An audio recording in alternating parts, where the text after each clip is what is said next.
During the summit, there was discussion on how to support Ukraine with the export of grain in the face of the blockade of Ukrainian ports by Russia. In addition, President Andrzej Duda pointed out how important it is to further strengthen infrastructure connections between the countries of the region, including gas and electricity connections. Władze Ukrainy bardzo poważnie myślą. The Ukrainian authorities are very serious about high-speed rail connections, such as the Kiev-Warsaw high-speed link, which may run through Lviv. We talk about it intensively. The leaders of the Three Seas countries announced the creation of a new type of partnership for countries aspiring to join the European Union. Today, Ukraine received such status. We maintained our conclusions on Ukraine. We will continue to stand by this country, continue to support the struggle of Ukrainians for their sovereignty, territorial unity and freedom. Ukraine fights for the values that we also believe. The United States Secretary of State pointed to the need to expand the common communication infrastructure of the Three Seas countries. Greater energy independence will make member states less vulnerable to the Kremlin's coercion.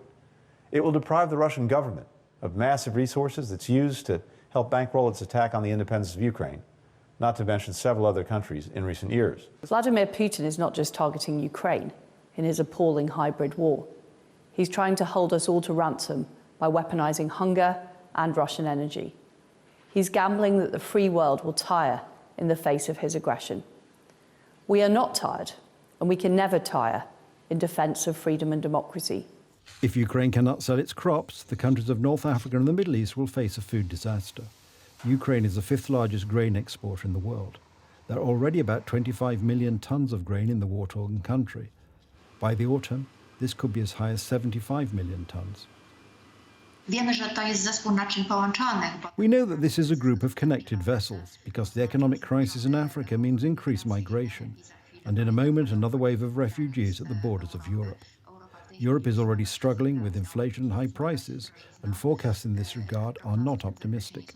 In turn, granting Ukraine the status of a candidate country to join the European Union was a subject of consultations before the Thursday summit of the European Council. They were attended by prime ministers and the head of the council, Charles Michel. We have defined the enormous challenges facing the government and local government in all European countries.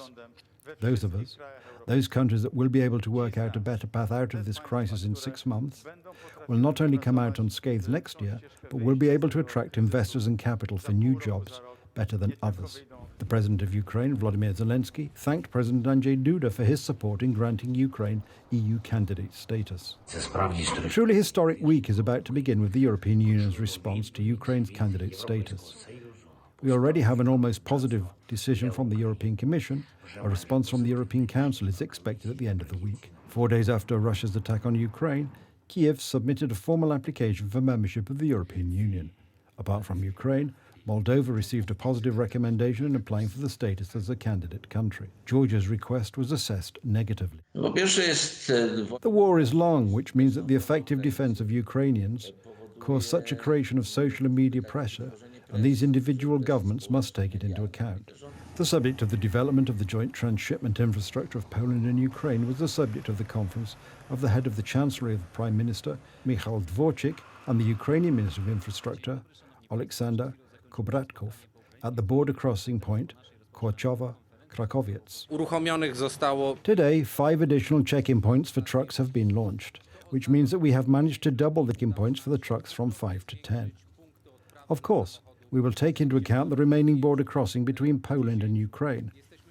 Our cooperation is not just a matter of our relationship, it is a question of global food security.